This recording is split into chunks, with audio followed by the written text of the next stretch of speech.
एक घने जंगल में एक नन्हा सा खरगोश रहता था। वो बहुत चालाक था मगर थोड़ा मगरूर भी। एक दिन उसने एक कछुए को आहिस्ता आहिस्ता चलते देखा और हंसकर बोला, अरे कछुए, ताव तो बहुत सुस्त है, मेरे साथ दौड़ लगाकर दिखा।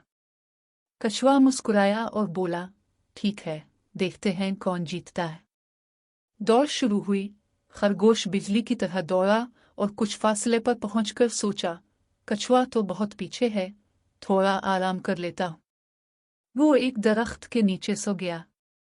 उधर कछुआ आहिस्ता आहिस्ता चलता रहा मगर रुका नहीं। आखिरकार वो सोए हुए खरगोश को पीछे छोड़कर मंजिल तक पहुंच गया। जब खरगोश जागा तो देखा कछुआ जीत चुका था।